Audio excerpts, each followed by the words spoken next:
Salam sejahtera saya ucapkan.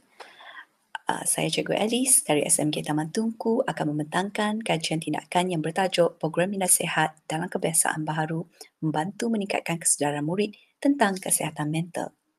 Abstrak, kajian tindakan yang dilaksanakan oleh guru kaunseling adalah disarankan dalam garis panduan pengurusan Program Minda Sihat dalam Kebiasaan Baharu disediakan pada bulan Julai 2020 oleh Kementerian Pendidikan Malaysia dan Kementerian Kesihatan Malaysia.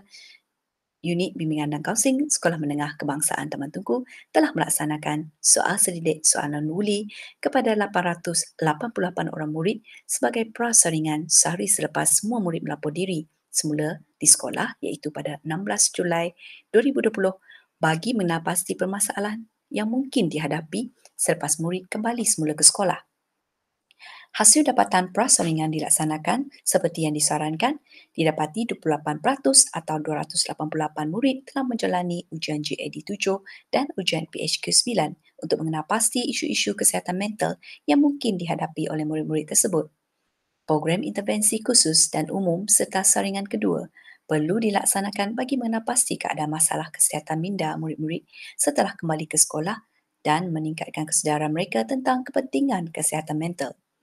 Hasil dapatan saringan kedua PHQ 9 adalah 99.5% pada skor 0 hingga 4, tahap yang tidak memerlukan tindak susul, manakala 0.5% iaitu seorang murid pada skor 5 hingga 9 jika melebihi 8 perlu dirujuk pegawai perubatan, manakala hasil saringan kedua GAD didapati 99.4% murid pada skor 0 hingga 4 pada tahap yang tidak memerlukan tindak susul dan 0.6% pada skor 5 hingga 9 jika melebihi 8 perlu dirujuk kepada pegawai kesihatan.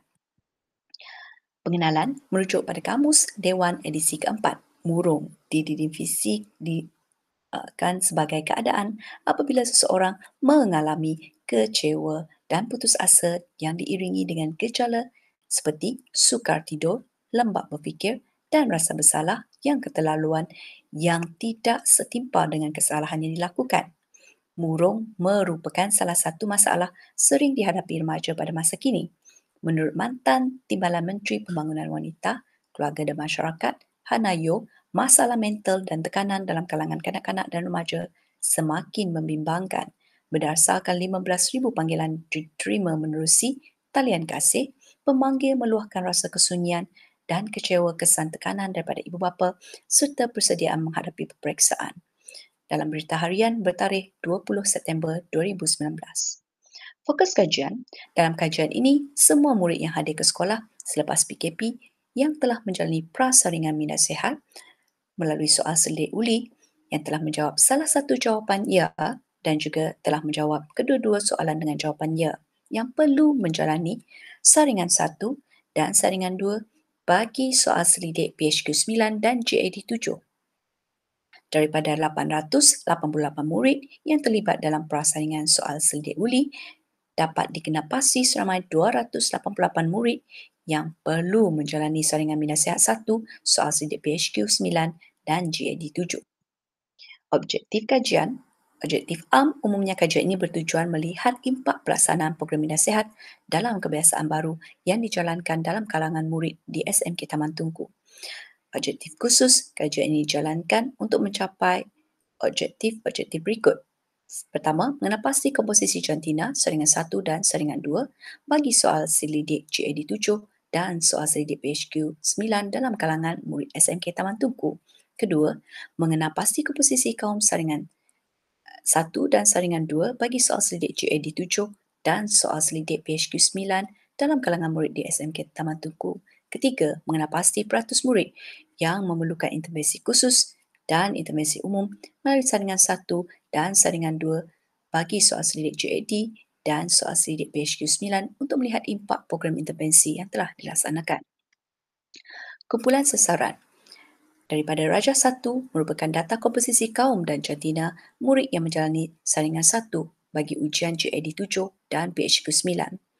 Terdapat 100 orang murid lelaki dan 130 orang murid perempuan pribumi Sarawak dan bagi 8 orang murid lelaki kaum Cina dan 20 orang murid perempuan Cina yang perlu menduduki saringan 1 ujian GAD 7 dan PHQ 9 dan diikuti 16 orang murid lelaki Melayu dan 14 orang murid perempuan yang belum menduduki saringan pertama.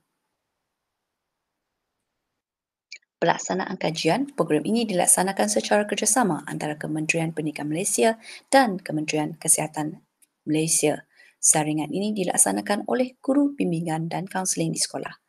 Promosi minda sihat telah dilaksanakan melalui aktiviti seperti penyebaran brosur, paparan poster minda sihat, kata-kata positif di dalam kawasan sekolah, menyediakan bilik minda sihat, bilik tenang dan taman minda sihat. Promosi Let's Talk Minda Sihat juga dilaksanakan dari semasa ke semasa bagi memberi dan meningkatkan kesedaran murid tentang kepentingan kesejahteraan mental. 5.2 mengesan gejala awal kemurungan melalui pelaksanaan ujian prasaringan soal selidik uli. Dapatan keputusan prasaringan soal selidik uli didapati 8% murid menjawab ya bagi kedua-dua soal selidik uli, manakala 20% murid menjawab salah satu ya bagi soalan tersebut dan 72% menjawab tidak kepada soal selidik. Seramai 288 orang murid dikenal pasti iaitu 124 orang murid lelaki dan 164 orang murid perempuan yang perlu menjalani ujian minda sihat bagi saringan pertama, ujian GAD dan PHQ 9.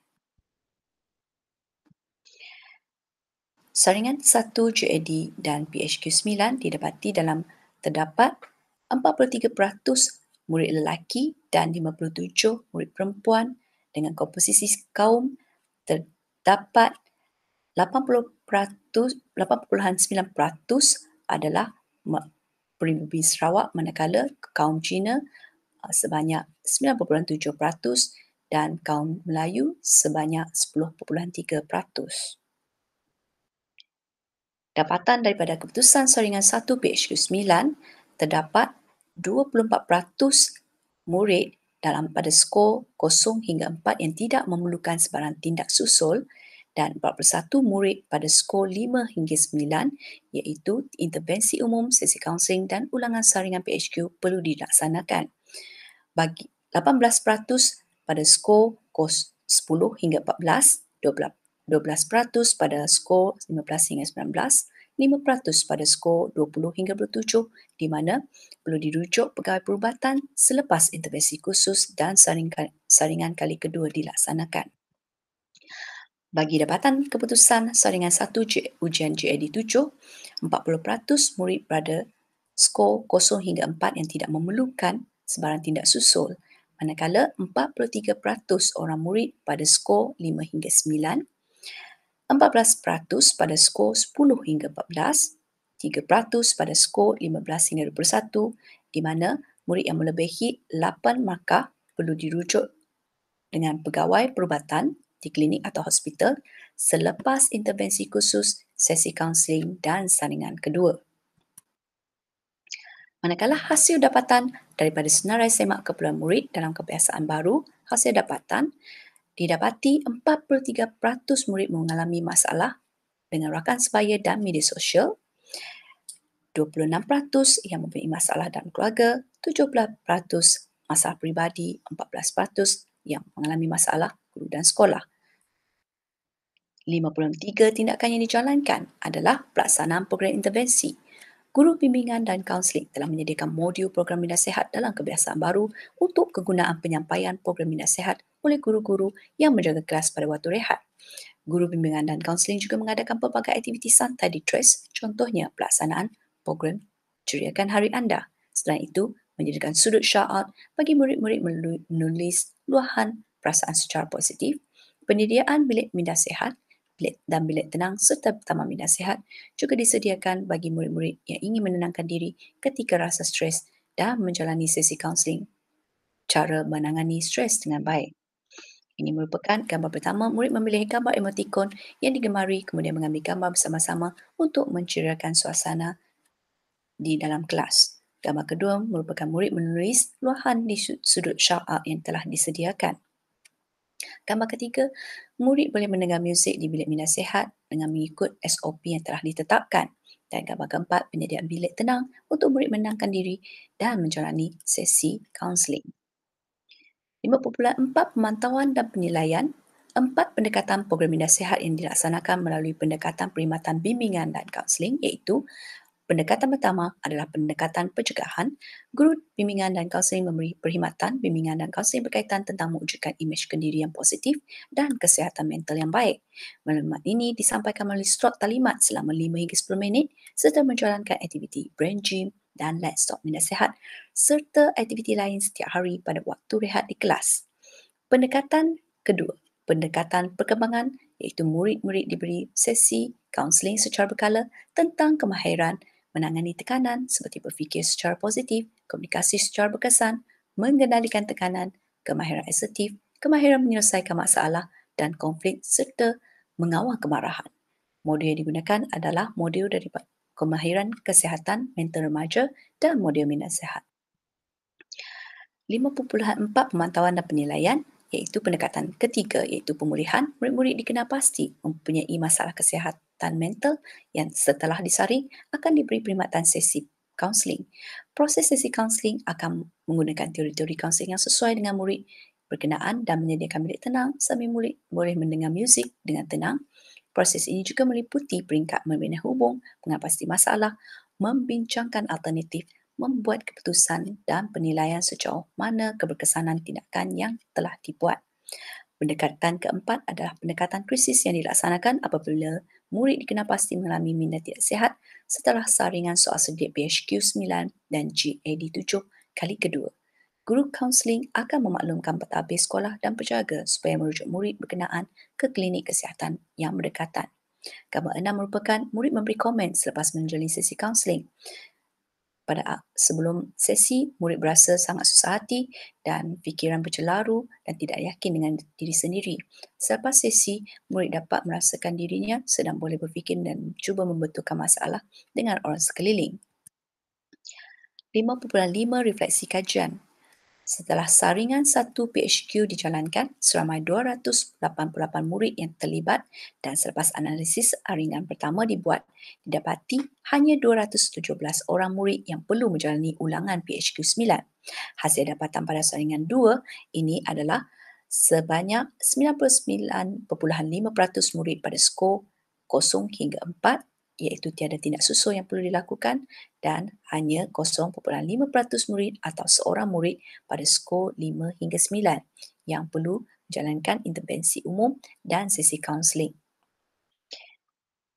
Bagi saringan pertama GAD 7, seramai 288 murid dikenal pasti yang terlibat dan dalam ujian dan selepas analisis saringan 1 didapati hanya 175 orang murid yang perlu menjalankan ulangan GAD 7. Hasil dapatan pada saringan kedua ini adalah sebanyak 99.4 murid pada skor 0 hingga 4 yang tidak memerlukan tindak susul dan 0.6 orang murid yang pada skor 5 hingga 9 yang perlukan tindakan merujuk kepada pegawai perubatan di klinik atau hospital selepas intervensi khusus dan sesi kaunseling. Perbincangan, pemerhatian dan perbincangan program nasihat dalam kebiasaan baru ini perlu diteruskan di sekolah agar membantu meningkatkan kesedaran dalam kalangan murid tentang kepentingan kesejahteraan mental setiap individu. Di samping itu, melalui pelaksanaan program nasihat yang lebih proaktif dan mempelbagaikan aktiviti dapat membantu mewujudkan suasana ceria dan selesa bagi murid menghadapi kesukaran dalam pembelajaran selepas PKP yang lepas. Peranan guru bimbingan dan kaunseling serta guru-guru juga membantu memberi suntikan semangat baru dan positif kepada murid-murid yang kembali semula ke sekolah setelah menghadapi keadaan pandemik COVID-19 pada kali ini yang amat memberi kesan kepada murid yang menghadapi masalah pembelajaran atas talian dan masalah lain. Dengan terus melestarikan program nasihat ini, diharapkan dapat memberi sokongan emosi kepada murid-murid yang hadir ke sekolah.